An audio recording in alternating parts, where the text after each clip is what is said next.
X300 కూడా support చేసిద్ది. Same telephoto lens. Purely ఈ ఫోన్ కెమెరా సెంట్రిక్ ఫోన్. మిగతావన్నీ కూడా దీనికి యాడ్ ఆన్సే. ఇది 88 Gen 5 దగ్గరలో కూడా వెళ్ళలేకపోయింది. గేమింగ్ కి అంత పనికిరాదు అనేలా అయితే అసలు లేదు. బట్ వీళ్ళు 460 పిక్సెల్స్ పైన డెన్సిటీతోనే సరిపెట్టేశారు. బ్రైట్నెస్ నాకు సఫిషియంట్ అన్నట్లు అనిపించలా. ఇంకొంచెం ఎక్కువ బ్రైట్నెస్ ఉంటే బాగుంటుంది అన్నట్లు అనిపించింది. ఎక్స్పెక్ట్ చేయలేదు. 2K రెజల్యూషన్ డిస్ప్లేకి ఈసారి స్విచ్ అవుతారు అనుకున్నా. లో లైట్ లో క్యాప్చర్ చేసినప్పుడు కొంచెం నాయిస్ వస్తుంది. బ్యాటరీ సరిపోదు అన్నట్లు అనిపించింది. అండ్ కింద హైప్ పాయింట్స్ ఉన్నాయి. కొంచెం వీడియోని హైప్ చేయండి. యూట్యూబ్ కొత్త వాళ్ళకి రికమెండ్ చేస్తుంది. అది మీరు షేర్ చేసిన దాంతో equal. Hi friends, welcome back. నేను మీ తరుణ్. ఈ రోజు మనమే వీడియోలో Vivo X300 ఈ ఫోన్ లాంచ్ అయ్యి సుమారు 3-4 రోజులు అవుతుంది. నేను అరౌండ్ ఒక 4-5 డేస్ నుంచి యూజ్ చేస్తున్నాను. ఈ వీడియోలో నా ఎక్స్పీరియన్స్ ఏంటి, ఇది కంప్లీట్ గా ఒక ఆల్ రౌండర్ ఫోన్. కొంచెం ఒక 2-3 సెగ్మెంట్స్ లో ఇంకొంచెం బెటర్ అప్గ్రేడ్స్ ఉంటే బాగుంటుంది అనిపించింది. అండ్ ప్రైస్ కూడా తక్కువేం కాదు. కాంపిటీషన్ ఐఫోన్స్ తో కాంపీట్ అయ్యేలాగా దీని ప్రైస్ అయితే తీసుకొచ్చారు. మీరు ఒకవేళ ఒక యూట్యూబ్ ఛానల్ కానీ లేదా బ్లాగింగ్ కానీ ఇట్లాంటివి చేద్దాం అనుకునే వాళ్ళకి ఈ ఫోన్ పర్ఫెక్ట్ గా సూట్ అవుతుంది. కాకపోతే నేను చెప్పినట్లు ఒక 2-3 సెగ్మెంట్స్ ఖచ్చితంగా మీరు చూసుకోవాల్సి ఉంటుంది. అవి ఏంటో ఈ రోజు మనం ఈ వీడియోలో క్లియర్ గా మాట్లాడుకుందాం. కంప్లీట్ అవగాహనతో చెప్తున్నా. ఉన్నవేంటి లేనివేంటి క్లియర్ గా మీ ముందు పెట్టేస్తా. దాన్ని బట్టి మీ నిర్ణయం మీరు తీసుకోవడానికి ట్రై చేయండి. లేట్ చేయకుండా ఫస్ట్ అన్బాక్సింగ్ తో స్టార్ట్ చేద్దాం. ఫస్ట్ బాక్స్ చూసుకుంటే Vivo X300 last generation X200 series ఎలా అయితే ఉంటుందో సేమ్ బాక్స్, కో-ఇంజనీర్డ్ విత్ జైస్ అని మెన్షన్ చేస్తుంది. Back side 16GB 512GB variant అని మెన్షన్ చేశారు. మిస్ట్ బ్లూ కలర్ మనకి ఇచ్చింది. అండ్ ప్రైస్ ఇక్కడ కొట్టేశారు. ఇది రివ్యూ యూనిట్ కాబట్టి. టాప్ లో కూడా 16 512GB మిస్ట్ బ్లూ అని చెప్పి మెన్షన్ చేశారు. సీల్స్ బ్రేక్ చేసి బాక్స్ ఓపెన్ చేస్తే ఫస్ట్ మనకి మొబైల్ ఫోన్ కనబడుతుంది. రైట్ సైడ్ ఇంకొక బాక్స్ లో ట్రావెల్ అడాప్టర్ ఉంది. 90W అడాప్టర్ ఇస్తున్నారు. కాకపోతే వీళ్ళు టైప్ అడాప్టర్ ఇస్తున్నారు. టైప్ సి కి స్విచ్ అయితే బాగుంటుంది. ఈవెన్ కేబుల్ కూడా type A to type C cable వస్తుంది. ఒకవేళ type C to type C cable ఇచ్చి ఉంటే డేటా ట్రాన్స్ఫర్స్ లో కానివ్వండి, కన్సోల్స్ కి కనెక్ట్ చేసుకునేటప్పుడు ఇంకా బెటర్ గా యూజ్ అయ్యేది. తర్వాత కొంత డాక్యుమెంటేషన్ ఉంది. And Vivo X Club card ఒకటి ఇస్తున్నారు. ఇది ప్రీమియం సర్వీస్ కోసం ఉపయోగపడుతుంది. మీరు సర్వీస్ సెంటర్ కి వెళ్ళినప్పుడు ఈ కార్డ్ ఉంటే ప్రయారిటీ సర్వీస్ ఉంటుంది. అండ్ ఫైనల్లీ ఒక సిమ్ ఎజెక్టింగ్ పిన్, అలానే ఒక కేస్ కూడా వస్తుంది. సేమ్ ఫోన్ ఏ కలర్ అయితే ఉంటుందో సేమ్ కలర్ కేస్ ని ఇస్తున్నారు. కేస్ క్వాలిటీ బాగుంది, సిలికాన్ కేస్. కాకపోతే ఈజీగా పాడైపోతుంది. లాంగ్ రన్ లో ఈ కేసు త్వరగా మురికైపోయింది. సో ఇవి ఓవరాల్ గా బాక్స్ లో వచ్చే కంటెంట్స్ అయితే. బాక్స్ కంటెంట్స్ పరంగా ఏది స్కిప్ చేయట్లేదు. ప్రతి ఒక్కటి బాక్స్ లో ఇస్తున్నారు. దాని పరంగా థమ్స్ అప్. నెక్స్ట్ ఇప్పుడు మనం దీంట్లో బిల్డ్ క్వాలిటీ గురించి మాట్లాడుకుందాం. సైడ్ మొత్తం కూడా ఇది మెటల్ ఫ్రేమ్ తో వస్తుంది.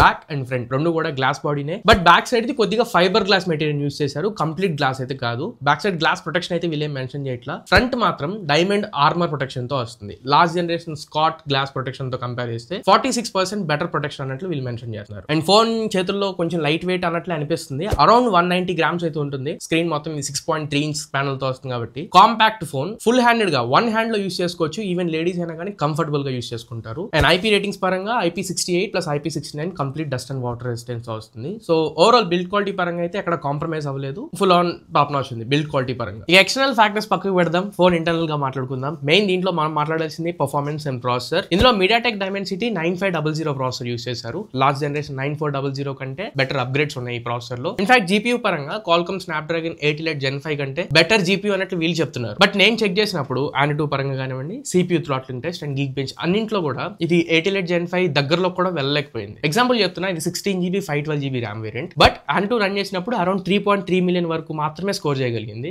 మీకు 88 Gen 5 అరౌండ్ 4 million స్కోర్ చేసింది. అండ్ CPU థ్రాట్లింగ్ టెస్ట్ అవి అబౌవ్ 90% స్కోర్ చేస్తాయి. ఒకవేళ అక్కడక్కడ థ్రాటిల్ అయినా 80% దగ్గరలో. బట్ ఇది 70% చేంజ్ లోనే ఇది థ్రాటిల్ అయిపోయింది. అండ్ సమ్ టైమ్స్ ఇది 64-63% దగ్గర కూడా థ్రాటిల్ అయింది. సో టెక్నికల్ ఆస్పెక్ట్స్ లో మాత్రం నాకు 88 Gen 5 దగ్గరలో కూడా వెళ్ళినట్లు అనిపించలా. ఇందులో Dimensity 9500 ప్రాసెసర్ తో పాటు V3+ చిప్ కూడా దీంట్లో ప్రొవైడ్ చేస్తున్నారు. ఆ చిప్ మీకు ఫోటోగ్రఫీ పరంగా మాత్రం ఉపయోగపడింది. ఇప్పుడు ఐకు ఫోన్స్ లో మనం Q3 చిప్ చూస్తాం కదా, అది సూపర్ కంప్యూటింగ్ చిప్. దాని వల్ల కొంచెం బెటర్ స్కోర్ చేయగలిగే అవకాశం ఉంది. బట్ దీంట్లో మీకు పర్ఫార్మెన్స్ పరంగా అసలు ఎక్కడ కూడా ఆ V3 చిప్ ఉపయోగపడదు. కేవలం ఫోటోగ్రఫీ పరంగా మాత్రమే. బట్ రియల్ టైమ్ లో గేమింగ్ అవి చెక్ చేసినప్పుడు ఎలా ఉంది అంటే, BGMI దీంట్లో స్మూత్ అల్ట్రా ఎక్స్ట్రీమ్ వరకు సపోర్ట్ చేస్తుంది. అంటే 120 frames లో మీరు గేమ్స్ ఆడుకోవచ్చు. అండ్ టైప్ సి పోర్ట్, ఇది టైప్ సి 3.2 జనరేషన్ పోర్ట్ తో వస్తుంది. Gen 1 పోర్ట్ ఇది. మీరు డైరెక్ట్ లైవ్ స్ట్రీమ్ చేసుకోవాలనుకుంటే Elgato లాంటి క్యాప్చర్ కార్డులు యూస్ చేసి 4K లో లైవ్ స్ట్రీమ్ చేసుకోవచ్చు. ఓవరాల్ గేమింగ్ పరంగా మాట్లాడితే ఇది ఎక్కడ ఓన్లీ కెమెరా సెంట్రిక్, గేమింగ్ కి అంత పనికిరాదు అనేలా అయితే అసలు లేదు. గేమింగ్ కూడా మీరు చక్కగా హ్యాండిల్ చేస్తుంది, చక్కగా ఆడుకోవచ్చు.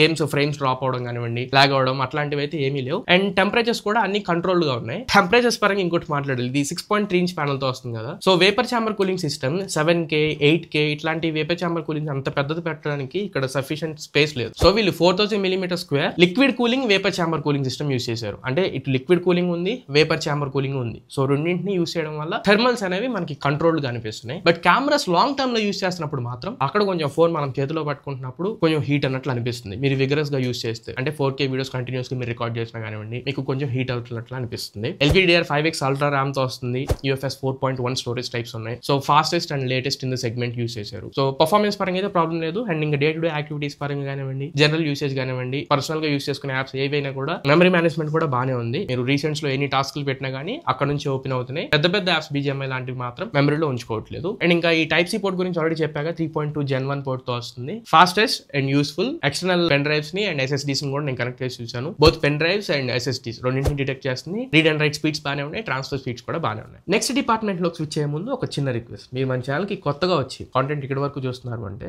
ఏదో ఒక పాయింట్ లో కాంటెంట్ వర్త్ ఉంది, యూజ్ అయింది అని మీరు ఫీల్ అయితే మాత్రం ఖచ్చితంగా కింద white colour subscribe button hit చేసి సబ్స్క్రైబ్ అవ్వండి. నేను ఇలాంటి జెన్యూన్ అండ్ ఆనెస్ట్ కాంటెంట్ మీ ముందుకు తీసుకొస్తూనే ఉంటా. బట్ 3 lakhs సబ్స్క్రైబర్స్ రీచ్ అవ్వాలనేది మన టార్గెట్. మీరు సపోర్ట్ చేస్తే ఈజీగా రీచ్ అవుదాం. అండ్ నేను ఇలాంటి కాంటెంట్ మీ ముందుకు తీసుకొస్తూనే ఉంటా, అది నాది గ్యారంటీ. అండ్ కింద హైప్ పాయింట్స్ ఉన్నాయి, కొంచెం వీడియోని హైప్ చేయండి. యూట్యూబ్ కొత్త వాళ్ళకి రికమెండ్ చేస్తుంది, అది మీరు షేర్ చేసిన దాంతో ఈక్వల్. సో మర్చిపోకుండా వీడియోని మాత్రం హైప్ చేయండి. అండ్ నెక్స్ట్ దీనిలో డిస్ప్లే గురించి మాట్లాడాలి. నాకు కొంచెం బెటర్, ఇంకొంచెం బాగా ఇచ్చుంటే బాగుండేది అనిపించే సెగ్మెంట్ ఈ డిస్ప్లే ఒకటి. డిస్ప్లేలో బ్రైట్నెస్ నాకు సరిగ్గా అనిపించలా, చెప్తాను మళ్ళీ. ఇందులో 6.31 inch ప్యానల్ తో వస్తుంది. ఇది 1.5K resolution display. Zeiss master colour display కూడా, అంటే జైస్ పార్ట్నర్షిప్. దీంట్లో ఈ కెమెరాస్ బ్యాక్ సైడ్ ఉన్న ట్రిపుల్ కెమెరా సెటప్ మూడింటికి జైస్ పార్ట్నర్షిప్ తో పాటు డిస్ప్లే కూడా జైస్ పార్ట్నర్షిప్ ఉంది. కలర్స్ ని జైస్ వాళ్ళు ఆథరైజ్ చేశారు. Zeiss master colour display 120 Hz refresh rate ఉంటుంది అండ్ 80 LTPO ప్యానల్ తో వస్తుంది. అంటే 1 Hz నుంచి 120 Hz వరకు ఆటోమేటిక్ గా ఇది అడాప్ట్ చేసుకోగలదు. మీరు నైట్ టైం యూస్ చేసినప్పుడు కంప్లీట్ బ్రైట్నెస్ 1 nit కి పెట్టేసుకుని మీరు యూస్ చేసుకుంటే అల్ట్రా బ్లూ లైట్ ఫిల్టర్స్ ఏవైతే ఉంటాయో SGS ప్రొటెక్షన్ కూడా ఉంది. బట్ దీంట్లో డాల్బీ విజన్ సర్టిఫికేషన్ అయితే లేదు. మీకు IQ 15 లో డాల్బీ విజన్ సర్టిఫికేట్ ఇచ్చారు అండ్ అది ప్యానల్ కంప్లీట్ డిఫరెంట్ అనుకోండి. అందులో మనం దీన్ని ఒక 50 to 70% వరకు మనం ఎస్టిమేట్ చేసుకోవచ్చు. బట్ కాంపిటీషన్ లో ఉన్న డిస్ప్లేస్ అన్నింటితో కంపేర్ చేస్తే ఇది కంపీట్ చేయగలదు, కానీ అన్నింటికంటే బెస్ట్ అనేది నేను చెప్పను. బ్రైట్నెస్ పరంగా వీళ్ళు 4500 nits పీక్ బ్రైట్నెస్ నిట్స్ అయితే ఇస్తున్నారు, local peak brightness nits. But global గా మనకి యూజ్ అయ్యే హై బీమ్ నిట్స్ ఎన్ని అంటే 2000 nits. అందులో అగైన్ మనం రెగ్యులర్ గా యూజ్ చేసుకునేవి 1200 nits వరకు మాత్రమే వీళ్ళు మెన్షన్ చేశారు. బట్ మీరు సన్లైట్ లో యూజ్ చేస్తున్నప్పుడు కానివ్వండి, ఎక్స్ట్రీమ్ లైట్ కండిషన్ లో యూజ్ చేస్తున్నప్పుడు బ్రైట్నెస్ నాకు సఫిషియంట్ అన్నట్లు అనిపించలా, ఇంకొంచెం ఎక్కువ బ్రైట్నెస్ ఉంటే బాగుంటుంది అన్నట్లు అనిపించింది. అండ్ గేమింగ్ చేస్తున్నప్పుడు ఒకటే కంప్లైంట్ ఏంటి అంటే డిస్ప్లే, ఇది కాంపాక్ట్ డిస్ప్లే తో వస్తుంది కాబట్టి మనం ఆల్రెడీ 6.7 inch 6.8 6.9 ఇట్లాంటి పెద్ద పెద్ద డిస్ప్లేలు యూజ్ చేసి ఇది ఫోన్ పట్టుకుంటే సరిపోవట్లేదు అన్నట్లు అనిపించింది. రెండోది, ఒకటే దగ్గర మనం ఈ 4 fingers లో ఆడుకుంటున్నప్పుడు ఒకటే దగ్గర మనం హోల్డ్ చేస్తాం కాబట్టి సైడ్స్ ఆడియో కూడా మనకి ప్రాపర్ ఉన్నట్లు నాకు అనిపించలేదు. అండ్ కలర్స్ కి సంబంధించి 100% DCI P3 కలర్ గ్యామెట్ కి సపోర్ట్ చేస్తుంది. HDR సపోర్ట్ ఉంది. HDR 10+ కాంటెంట్ మీరు స్ట్రీమ్ చేసుకోవచ్చు. ఈవెన్ Netflix HDR కూడా సపోర్ట్ చేస్తుంది. వైడ్ 1L1 సపోర్ట్ ఉంది. Amazon Prime, Netflix, OTT platforms use చేసుకుని మీరు HD కాంటెంట్ స్ట్రీమ్ చేసుకోవచ్చు. But display density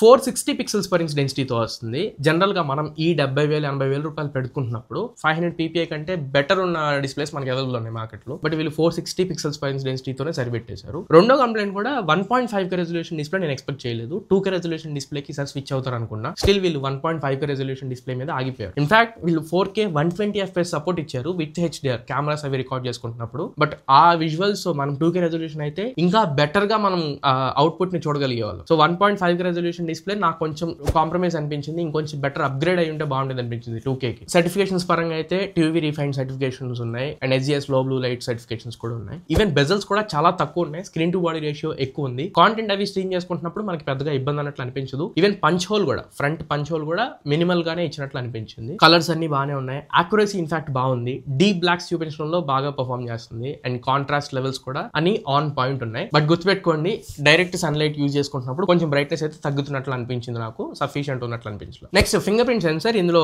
ultrasonic finger print sensor తో వస్తుంది. 3D ultrasonic finger print sensor with in seconds లో తీసుకుంటుంది. Second generation ultrasonic finger print sensor అంటున్నారు. చాలా ఫాస్ట్ ఉంది అండ్ యాక్యురేట్ ఉంది. ప్లేస్మెంట్ ప్రాపర్ లైట్ అక్కడ మీకు రాకపోయినా కానీ ప్లేస్మెంట్ లో జస్ట్ మీరు అక్కడ ప్లేస్ చేస్తే చాలు, చాలా యాక్యురేట్ గా అండ్ చాలా ఫాస్ట్ గా తీసుకుంటుంది. నెక్స్ట్ మనం హాప్టిక్స్ గురించి మాట్లాడాలి. హాప్టిక్స్ దీంట్లో లీనియర్ యాక్సిస్ మానిటర్ మాత్రమే యూజ్ చేశారు. మీకు both Z axis, X axis, dual axis అయితే లేదు, linear axis. But premium haptics అయితే ఉన్నాయి. బడ్జెట్ లో మనం చూసే ఫోన్స్ లాగైతే అనిపించదు. ఆల్మోస్ట్ మీరు 50,000 రూపీస్ పైన పెడితే ఫోన్ ఎలా అయితే ప్రీమియం హాప్టిక్స్ ఉంటాయో సేమ్ కైండ్ ఆఫ్ హాప్టిక్స్ మీరు ఎక్స్పీరియన్స్ చేస్తారు. Next speakers. ఇందులో స్టీరియో స్పీకర్స్ తో వస్తుంది. టాప్ మౌంట్ అండ్ బాటమ్ రెండింట్లో స్టీరియో స్పీకర్స్ ఉన్నాయి.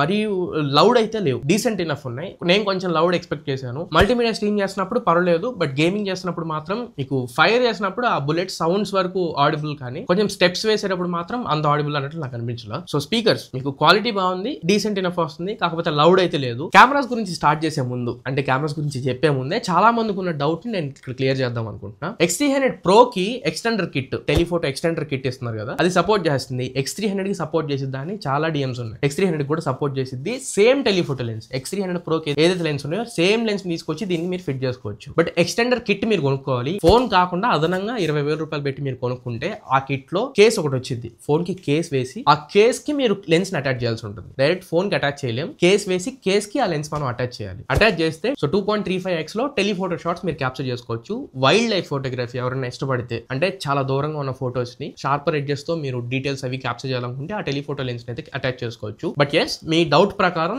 X300 Pro మాత్రమే కాదు, X300 కూడా టెలిఫోటో లెన్స్ ఎక్స్టెండర్ కిట్ అయితే సపోర్ట్ చేసిద్ది. బట్ అదనంగా 20,000 రూపాయలు పెట్టి కొనుక్కోవాలి, అది గుర్తుపెట్టుకోండి. అప్పుడు మీకు ప్రైస్ అరౌండ్ ₹1,00,000 వెళ్ళిపోయింది. ₹1,00,000కి దీనికి మించిన డైరెక్ట్ సోనీ లాంటి కెమెరాలే కొనుక్కోవచ్చు. నెక్స్ట్ ఇప్పుడు star of the show cameras గురించి మాట్లాడాలి. ఇక్కడ నేను కొంచెం మిమ్మల్ని డిసప్పాయింట్ చేయొచ్చు, ఎందుకంటే డెడికేటెడ్ కెమెరా రివ్యూ చేస్తా. ఈ ఫోన్ కెమెరాస్ ని జస్ట్ పైన చెప్పి వదిలేసే కెమెరాస్ కావు ఇవి. లాంగ్ టర్మ్ ఇంకొక 3-4 రోజులు నేను యూస్ చేసి డెడికేటెడ్ కెమెరా రివ్యూ చేస్తాను. ఆ కెమెరా రివ్యూలో మీకు డ్రైవ్ లింక్ ఇచ్చేస్తాను. నేను క్యాప్చర్ చేసిన షార్ట్స్ మొత్తం మీరు డ్రైవ్ లో లైవ్ ఫోటోస్, అంటే కాంప్రమైజ్ అవ్వకుండా ఒరిజినల్ క్వాలిటీ ఫోటోస్ మీరు డ్రైవ్ లో చెక్ చేసుకోవచ్చు. బట్ ఇక్కడ కొన్ని స్నాప్ షాట్స్ అయితే మీకు వేస్తున్నాను, both daylight and low light లో క్యాప్చర్ చేసినవి, normal mode, portrait mode and different focal lens లో క్యాప్చర్ చేసినవి వీడియోస్ అన్ని నేను ఇక్కడ ప్లే చేస్తూ ఉంటా. జస్ట్ రఫ్ గా మీరు చెక్ చేసుకోండి. ఇన్ డీటెయిల్ మనం కెమెరా రివ్యూలో మాట్లాడదాం. ఫైన్. కెమెరా మాడ్యూల్ చూసుకుంటే బ్యాక్ సైడ్ మీకు ట్రిపుల్ కెమెరా సెటప్ తో వస్తుంది. కంప్లీట్ గా అప్గ్రేడ్ అయిపోయింది ఈసారి. 200 Pro లో, అంటే X200 Pro లో మీకు ఉన్నంత కెమెరాస్ X200 లో ఉండవు. బట్ ఈసారి X300 Pro ఏ రేంజ్ లో అయితే ఉందో ఆల్మోస్ట్ దాన్ని మ్యాచ్ చేసేలానే X300 కెమెరాస్ కూడా తీసుకొచ్చారు. ప్రైమరీ కెమెరా ఎంతకు ముందులా కాదు, ఈసారి 200 మెగాపిక్సెల్ ప్రైమరీ కెమెరా తీసుకొచ్చారు. ఫస్ట్ టైం అంటే నాన్ ప్రో మోడల్ లో 200 మెగాపిక్సెల్ కెమెరా చూడడం. ఇందులో HPB సెన్సర్ యూస్ చేశారు. దీనికి జైస్ పార్ట్నర్షిప్ ఉంది అండ్ T-Star కోటింగ్ కూడా ఉంది. రిఫ్లెక్షన్స్ అన్ని అవాయిడ్ చేసేస్తుంది. రిఫ్లెక్షన్స్ ఏవి కూడా మీకు అవుట్పుట్ లో కనిపించవు. HPB అంటే హై పిక్సెల్స్ బైండింగ్, అంటే ఎక్కువ పిక్సెల్స్ అన్నింటినీ గ్యాదర్ చేసి ఈవెన్ మీరు కంప్లీట్ షాట్ లో ఎక్కడ జూమ్ చేసినా గానీ డీటెయిల్స్ క్లియర్ గా చూపిస్తుంది. ఈ సెన్సర్ ని మేజర్ గా 108 మెగాపిక్సెల్స్ 200 మెగాపిక్సెల్ సెన్సర్ యూజ్ చేసిన దగ్గర ఈ సెన్సర్ యూజ్ చేస్తారు. OIS సపోర్ట్ ఉంది, ఆప్టికల్ ఇమేజ్ స్టెబిలైజేషన్ ఉంది. మీరు వీడియోస్ అవి రికార్డ్ చేసుకుంటున్నప్పుడు, ఫోటోస్ అవి క్యాప్చర్ చేసుకుంటున్నప్పుడు ఈవెన్ మోషన్ లో ఉన్నా గానీ క్లియర్ ఫోటోస్ క్యాప్చర్ చేయగలుగుతుంది. నెక్స్ట్ ఈసారి హైలైట్ దీంట్లో 50 మెగాపిక్సెల్ జైస్ పార్ట్నర్షిప్ తో APO టెక్నాలజీతో టెలిఫోటో సెన్సర్ తీసుకొచ్చారు. దీని sensor Sony LYT602 sensor use చేశారు. మనం IMX లో IMX885 సెన్సర్ యూజ్ చేసాం కదా, సేమ్ సెన్సర్ దీంట్లో ఉంటుంది LYT602 అనే పేరుతో. దీన్ని యూజ్ చేసి 100x వరకు మీరు హైపర్ జూమ్ చేసుకోవచ్చు. ఇది ఆప్టికల్ జూమ్ కాదు, డిజిటల్ జూమ్. మీకు డీటెయిల్స్ అవి మిస్ అయిపోతాయి. 100x మీద హోప్స్ పెట్టుకోమాకండి, బిస్కెట్. బట్ 20x వరకు మీరు టెలిఫోటో షాట్స్ అయితే క్యాప్చర్ చేసుకోవచ్చు. డీటెయిల్స్ పర్లేదు, బాగానే ఉన్నట్లు అనిపించింది. ఇన్ఫాక్ట్ 20x యూజ్ చేసి మీరు మ్యాక్రో షాట్స్ కూడా తీసుకోవచ్చు. అండ్ APO టెక్నాలజీ యూజ్ చేశారు. అది ప్రైమరీ కెమెరాకి యూజ్ చేస్తారు, బట్ ఈసారి వీళ్ళు టెలిఫోటో లెన్స్ కి యూజ్ చేశారు. ప్యూర్లీ ఈ ఫోన్ కెమెరా సెంట్రిక్ ఫోన్. మిగతావన్నీ కూడా దీనికి యాడ్ ఆన్సే. బట్ ప్రైమరీగా ఈ ఫోన్ మీరు పిక్ చేసుకుంటున్నారంటే జస్ట్ మెంట్ ఫర్ కెమెరా అనుకునే వాళ్ళు మాత్రమే ఈ ఫోన్ పిక్ చేసుకోండి. Completely camera centric phone. చాలా ఇంప్రెస్ అయ్యాను నేను ఈ కెమెరా అవుట్పుట్ కి. Third camera 50 megapixel. ఇది అల్ట్రా వైడ్ యాంగిల్ కెమెరా. దీనికి కూడా జైస్ పార్ట్నర్షిప్ ఉంది. 15mm వైడ్ లో మీరు ఫోటోస్ అయితే క్యాప్చర్ చేయొచ్చు. ఇందులో sensor Samsung JN1 sensor use చేశారు. మీరు ఒకవేళ బ్లాగ్స్ లాంటివి ఏమైనా రికార్డ్ చేసుకోవాలనుకుంటే ఈ వైడ్ యాంగిల్ మోడ్ కి స్విచ్ అయిపోయి బ్లాగ్స్ లాంటివి రికార్డ్ చేయొచ్చు. ఫీల్డ్ ఆఫ్ వ్యూ మీకు 15mm అంటే చాలా ఎక్కువ ఉంటుంది. బ్యూటీ ఏంటంటే ఇన్ఫాక్ట్ వైడ్ యాంగిల్ లో కూడా, అంటే 0.6mm కి మీరు స్విచ్ అయినా కానీ 4K 60fps HDR ఆన్ లో మీరు వైడ్ యాంగిల్ వీడియోస్ కూడా రికార్డ్ చేసుకోవచ్చు. బట్ దీని క్యాపబిలిటీస్ ఏంటి అంటే video up to 4K 120fps వరకు మనం వీడియోస్ రికార్డ్ చేసుకోవచ్చు విత్ HDR ఆన్ లో ఉంచుకొని ఎగ్జాక్ట్ లైట్ ఆ రియల్ టైమ్ లో ఎంత అయితే ఉందో అంతే క్యాప్చర్ చేస్తుంది. డిఫాల్ట్ వీళ్ళు మాక్సిమం 4K 60fps వరకు డిఫాల్ట్ మోడ్ లో ఇస్తున్నారు. బట్ సపోర్ట్ 4K 120fps ఉంది. చాలా స్మూత్ అండ్ చాలా షార్ప్ ఉన్నాయి వీడియో డీటెయిల్స్. చాలా అంటే చాలా ఇంప్రెస్ అవుతారు. ఇంకా ఫ్రంట్ అండ్ రేర్ రెండింటిలో 4K 60fps with HDR on చేసుకొని వీడియోస్ రికార్డ్ చేసుకోవచ్చు. అవి క్లియర్ గా మిమ్మల్ని ఇంప్రెస్ చేస్తే ప్రాబ్లం ఏం లేదు. లో లైట్ లో క్యాప్చర్ చేసినప్పుడు కొంచెం నాయిస్ వస్తుంది. మీకు లైట్ తక్కువ ఉంటే మాత్రం నాయిస్ వస్తుంది, అది గుర్తుపెట్టుకోండి. అండ్ షార్ప్నెస్ కూడా మీకు అంత డీటెయిల్ గా ఉన్నట్లు అనిపించదు. అది ఈ ఫోన్ లోనే కాదు, ఆండ్రాయిడ్ లో ఆల్మోస్ట్ అన్ని ఫోన్స్ లో మనం చూస్తూ ఉంటాం. ఇంకా ఫోటోస్ పరంగా అయితే ఆలోచించాల్సిన అవసరం లేదు. ఫోటోస్ లో ఖచ్చితంగా మిమ్మల్ని సాటిస్ఫై చేసిద్ది. వీడియోస్ లో కొంత శాతం ఐఫోన్స్ దీన్ని కంపీట్ చేయగలవు, ఖచ్చితంగా కంపీట్ చేయగలవు. కానీ ఫోటోస్ లో మాత్రం కంపీట్ చేయలేవు అన్నట్లు అనిపించింది. ఇందులో పోర్ట్రేట్స్ ముఖ్యంగా 23mm 35mm 50mm 85 and 100mm 5 different focal lens లో మనం క్యాప్చర్ చేయవచ్చు. జైస్ పార్ట్నర్షిప్ ఉంది. అండ్ వాల్యూమ్ డౌన్ బటన్ ఉంది కదా, లాక్ స్క్రీన్ లో మీరు వాల్యూమ్ డౌన్ 2 సార్లు క్లిక్ చేస్తే స్ట్రీట్ మోడ్ ఎనేబుల్ అవుతుంది. స్ట్రీట్ మోడ్ లో బ్లాక్ అండ్ వైట్ ఫోటోస్ చాలా బాగా క్యాప్చర్ చేస్తుంది. సో డీటెయిల్డ్ గా నేను కెమెరా రివ్యూలు ఇంకా మాట్లాడతానని చెప్పాను కదా, నేనైతే ప్రస్తుతానికి దీన్ని ఖచ్చితంగా కెమెరా సెంట్రిక్ ఫోన్ కింద అయితే కన్సిడర్ చేస్తాను. నెక్స్ట్ ఇప్పుడు మనం networking, signal reception, wifi speeds and extra enable features NFC IR గురించి మాట్లాడదాం. ఇందులో 17 5G బ్యాండ్స్ తో వస్తున్నాయి. Plus AI super link feature కూడా ఇచ్చారు. మనం అండర్ గ్రౌండ్ గరాజెస్ లోకి వెళ్ళినా కానీ సిగ్నల్ రిసెప్షన్ బాగుంటుంది అని చెప్పి. బట్ వైఫై వర్షన్ మాత్రం వైఫై 7 ఇవ్వలేదు, వైఫై 6.0 ఇచ్చారు. అది కొంచెం డ్రాబ్యాక్ అన్నట్లు అనిపించింది. వైఫై 7 ఇచ్చి ఉంటే అడ్వాన్స్డ్ ఉండేది. And Bluetooth version Bluetooth 6.0 generation తో వస్తుంది, latest in segment. NFC IR blaster రెండు ఉన్నాయి. మీరు ఒకవేళ కాంటాక్ట్లెస్ పేమెంట్స్ ఏమైనా చేసుకోవాలనుకుంటే NFC ఉంది, మీరు డైరెక్ట్ గా tap to pay feature use చేసుకుని కాంటాక్ట్లెస్ పేమెంట్స్ చేసుకోవచ్చు. IR బ్లాస్టర్ మీరు ఒకవేళ ఎలక్ట్రానికల్ గ్యాడ్జెట్స్, టీవీ కానివ్వండి, సెటప్ బాక్స్ కానివ్వండి, AC ఇట్లాంటివి ఏమైనా మీరు కంట్రోల్ చేయాలనుకుంటే IR బ్లాస్టర్ ఉంది. అండ్ టైప్ సి 3.2 Gen 1 అది కూడా టిక్ చేస్తుంది. నెక్స్ట్ ఫైనల్ ఇప్పుడు ఒకసారి మనం బ్యాటరీ గురించి మాట్లాడదాం. ఇందులో 6040 mAh బ్యాటరీతో వస్తుంది. కొంచెం మేజర్ గా మాట్లాడాల్సింది ఈ బ్యాటరీ దగ్గర అనిపించింది. అంటే కెమెరాస్ అవి మనం విగరస్ గా యూస్ చేసినప్పుడు, జనరల్ యూజర్ గా కాకుండా కొంచెం హెవీగా యూస్ చేసినప్పుడు బ్యాటరీ సరిపోదు, ఒక ఫుల్ వర్కింగ్ కాదు, సాయంత్రానికి కొంచెం ఛార్జ్ డ్రైన్ అవుట్ అవుతున్నట్లు అనిపించింది. ఇందులో 6040 mAh బ్యాటరీ ఇస్తున్నారు. 90 వాట్ ఛార్జ్ అని బాక్స్ లో వస్తుంది. అరౌండ్ ఒక 1 అవర్ లో ఫుల్ ఛార్జ్ అవుతుంది. ప్లస్ 40 వాట్ వైర్లెస్ ఛార్జ్ కి సపోర్ట్ చేసింది. కానీ మ్యాజిక్ ఏంటంటే వీళ్ళు వైర్లెస్ ఛార్జర్ మనం కొనుక్కుందాం అనుకున్నా గానీ వీళ్ళ స్టోర్ లో దొరకట్లేదు. సో 40 వాట్ ప్రోటోకాల్ తీసుకొచ్చారు కానీ ప్రాపర్ 40 వాట్ వైర్లెస్ ఛార్జర్ లేవు. ఇదే కాదు iQOO 15 కూడా 40 వాట్ ఇచ్చారు. బట్ దాంట్లో కూడా 40 వాట్ ఛార్జర్ దొరకవు. మనకి జనరల్ గా బయట 50 వాట్ వైర్లెస్ ఛార్జర్ దొరుకుతాయి. వీళ్ళు 40 వాట్ ఇస్తున్నారు. అండ్ రివర్స్ వైర్లెస్ ఛార్జ్ కూడా సపోర్ట్ చేసింది. మీ దగ్గర ఏదైనా అదర్ ఫోన్ ఉంది అనుకోండి, రివర్స్ ఛార్జ్ మీరు ఫోన్ రెండు ఇలా ట్యాప్ చేస్తే రివర్స్ ఛార్జ్ అయితే స్టార్ట్ అవుతుంది. కానీ రివర్స్ ఛార్జ్ చాలా అంటే చాలా స్లోగా అవుతుంది. మీరు ఒకవేళ TWS కానీ లేదా ఏదైనా వాచ్ ఇట్లాంటివి ఛార్జ్ పెట్టుకోవడం సరిపోయింది తప్ప ఫోన్ టు ఫోన్ ఛార్జ్ చేయాలనుకుంటే అసలు టైం వేస్ట్, దండగా అని చెప్పొచ్చు. రివర్స్ ఛార్జింగ్ అంత ఫాస్ట్ అయితే లేదు. ఏదైనా బడ్స్ మీరు వైర్లెస్ ఛార్జ్ చేసుకోవడం ఉపయోగపడుతుంది. అండ్ వైర్లెస్ ఛార్జ్ 40 వాట్ అయితే ఇనఫ్. బట్ ఇప్పుడు ఛార్జింగ్ డ్రైన్ పరంగా మాట్లాడితే ఒక ఫుల్ వర్కింగ్ డే మీరు ఒకవేళ day to day or general user law use చేసుకుంటే ఒక ఫుల్ వర్కింగ్ డే వచ్చిందే తప్ప విగరస్ గా నేను యూస్ చేస్తాను. ఇప్పుడు నేను ఈ కొన్ని రోజుల నుంచి కంప్లీట్ అన్ని ఆస్పెక్ట్స్ లో డీప్ గా చెక్ చేయాలి కాబట్టి ఎక్కువ యూస్ చేస్తున్న వల్ల కొంచెం బ్యాటరీ డ్రాప్ ఎక్కువ అవుతున్నట్టు నాకు అనిపించింది. సుమారు ఒక 7 hours స్క్రీన్ ఆన్ టైం రావచ్చు. బట్ మనకు ఒక ఫుల్ వర్కింగ్ డే రావాలనుకుంటే 9 hours స్క్రీన్ ఆన్ టైం వస్తే మనం ఆల్మోస్ట్ బెడ్ టైం వరకు యూస్ చేసుకొని ఛార్జ్ పెట్టుకుంటాం. బట్ ఇది అరౌండ్ 7 hours వరకు వస్తుంది అన్నట్టు అనిపించింది. సో విగరస్ గా యూస్ చేసేవాళ్ళు, అంటే హెవీగా యూస్ చేసేవాళ్ళు ఈవినింగ్ కి మీరు ఛార్జింగ్ పెట్టుకోవచ్చు. కానీ కాంపాక్ట్ ఫోన్ 6000 mAh బ్యాటరీ ఉంది అంటే reason 4th generation silicon carbon anode బ్యాటరీని యూస్ చేశారు. ఈవీ వెహికల్స్ లో మనం చూస్తాం ఈ టెక్నాలజీని. ఫైనల్లీ దీంట్లో OS గురించి మాట్లాడదాం, Android versions and security policy గురించి. ఇది Origin OS 6 out of the box వస్తుంది. ప్రాబ్లీ వివోలో అయితే ఇదే ఫస్ట్ ఫోన్స్. మనం iQOO 15 చూసాం out of the box first phone. And X300 series వివోలో first phone. So Origin OS 6 గురించి నేను ఇక్కడ డిస్కస్ చేయట్లేదు, ఎందుకంటే ఒక డెడికేటెడ్ వీడియో చేశా Origin OS 6 కి FunTouch 15 కి డిఫరెన్సెస్ ఏంటి అని. ఒకసారి ఆ వీడియో చెక్ చేయండి. అన్ని సేమ్ ఫీచర్స్, లాక్ స్క్రీన్ దగ్గర నుంచి లోపల విడ్జెట్స్ వరకు అన్ని సేమ్ ఉంటాయి. ఒకసారి ఆ వీడియో చెక్ చేయండి. ఇక్కడ నేను టైం వేస్ట్ చేయను. Origin ఐలాండ్ ఒకటి, ఆఫీస్ కిట్ ఒకటి. ఫోన్ నుంచి పీసీని కంట్రోల్ చేయొచ్చు, పీసీ నుంచి ఫోన్ కంట్రోల్ చేయొచ్చు ఈజీగా. దీంట్లో ఉన్న ఫోటోస్ అన్ని జస్ట్ సెకండ్స్ లో మనం దాంట్లో డ్రాప్ చేసేసుకోవచ్చు. ఎలాంటి కేబుల్స్ కనెక్ట్ చేయక్కర్లా. FunTouch 15 కి Origin OS 6 కి మేజర్ చేంజెస్ ఉంటాయి. అసలు అదిరిపోయి అలా మీరు ఊహించుకోవచ్చు. మీకు ఇంతకు ముందే ఎలా యూస్ చేస్తారో కొంచెం థీమ్ మారింది, కొంచెం UI స్మూత్ అయింది అన్నట్లు మీరు ఉంచుకోండి. హ్యూజ్ అప్గ్రేడ్ OS పరంగా అన్నట్లు అయితే అనిపించదు మీకు, అది ముందే చెప్తున్నా. అండ్ ఇంకా ఆండ్రాయిడ్ వర్షన్స్ అయితే ఇది based on Android 16 October security patch మీద రన్ అవుతుంది. వీళ్ళు లాంచ్ చేసింది కూడా డిసెంబర్ లోనే. నవంబర్ సెక్యూరిటీ ప్యాచ్ ఇచ్చిండే బాగుండేది, ఒక నెల వెనకబడి ఉన్నారు. బట్ ఫ్రీక్వెంట్ గానే అప్డేట్స్ వస్తూ ఉంటాయి. అప్డేట్ పాలసీ కూడా వీళ్ళు 5+7 years అప్డేట్ పాలసీ ఇస్తున్నారు. లాంగర్ అప్డేట్స్ అని చెప్పాలి. అప్డేట్ పాలసీ పరంగా కూడా గుడ్ ఇనఫ్. మరి ఇవి ఓవరాల్ గా నా ఎక్స్పీరియన్స్ లో వివో X300 గురించి నా ఇనిషియల్ ఇంప్రెషన్స్. సో దీన్ని బట్టి ఈ ఫోన్ 76,000 రూపాయలు పెట్టి బేస్ వేరియంట్ 256GB 76,000 రూపాయలు పెట్టి తీసుకోవచ్చా అని అడిగితే ఫస్ట్ మనం ఒకసారి ప్రోస్ అండ్ కాన్స్ చెప్తా. ఇందులో build quality, performance, camera, networking and update policy. And pros లో ఇంకొక అడిషనల్ థింగ్, ఎక్స్టెండర్ కిట్ కూడా సపోర్ట్ చేసింది ఈ phone. Vivo Zeiss extender telephoto kit ఉంది కదా, ఆ లెన్స్ కూడా మీరు దీన్ని అటాచ్ చేసుకోవచ్చు. ఇవి ప్రోస్ ఈ ఫోన్ కి. కానీ కాన్స్ చూసుకుంటే ఫస్ట్ థింగ్ నాకు దీంట్లో డిస్ప్లే, బట్ బ్రైట్నెస్ నాకు సఫిషియెంట్ ఇనఫ్ అనిపించలేదు. రెండోది బ్యాటరీ, ఇంకా కొంచెం బెటర్ బ్యాటరీ లైఫ్ ఉంటే బాగుండేది అనిపించింది. విగ్రస్ గా మీరు వ్లాగింగ్ తీసుకోవడానికి ఈ ఫోన్ తీసారనుకోండి, బ్యాటరీ ఇంకొంచెం బెటర్ ఉంటే బాగుండేది అనిపించింది. సో బ్యాటరీ ఒకటి. అండ్ మూడోది ఇనిషియల్ గా నాకు Origin OS 6 కూడా ఇంకా better features. Origin OS 6 launch కి ముందు నేను ఒక వీడియో చేశాను Origin 6 లో ఏ ఫీచర్స్ వస్తుందని. ఆ ఫీచర్స్ ఇంకా ఫుల్ ఫ్లెజ్డ్ గా అన్ని ఇవ్వలేదు. అవి కూడా దీంట్లో ఇంక్లూడ్ చేస్తే ఇంకొంచెం బెటర్ వాల్యూ ఫర్ మనీ అవుతుందని నా ఒపీనియన్. సో ఈ మూడు కొంచెం ఈ ఫోన్ లో మనం మెన్షన్ చేయదగిన కాన్స్. ఇప్పుడు ఈ ప్రోస్ అండ్ కాన్స్ బేస్ చేసుకుని 76,000 రూపాయలకి 12 to 56GB వేరియంట్ ఈ ఫోన్ పిక్ చేయొచ్చాను అని అడిగితే నాకు అంత అవసరం లేదన్నట్లు అనిపించింది. సుమారు ఒక 60,000 రూపాయల నుంచి 65,000 రూపాయల ప్రైస్ పాయింట్ లో ఈ ఫోన్ వస్తే మాత్రం ఖచ్చితంగా తీసుకోండి. 70,000 రూపాయల పైన అయితే కొంచెం ఎక్కువ అనేది నా opinion. And telephoto extender kit support ఉంది, కానీ మళ్ళీ మీరు 20,000 రూపాయలు పెట్టి కొనుక్కోవాలి. అప్పుడు ఫోన్ ప్రైస్ మీకు 76, 96,000 వెళ్ళిద్ది. అది కూడా ఒకసారి ఆలోచించుకోండి. వీళ్ళు ఈసారి SoC ప్రైజెస్ కొంచెం పెరిగినాయి. అండ్ మెమరీ చిప్స్ కూడా, RAM and ROM ఈ మెమరీ చిప్స్ కూడా కొంచెం ప్రైస్లు ఎక్కువ అయిపోయినాయి కాబట్టి వీళ్ళు ప్రైస్లు అయితే పెంచి తీసుకొస్తున్నారు. వీళ్ళు కార్డ్ ఆఫర్స్ అవి ఇంక్లూడ్ చేసి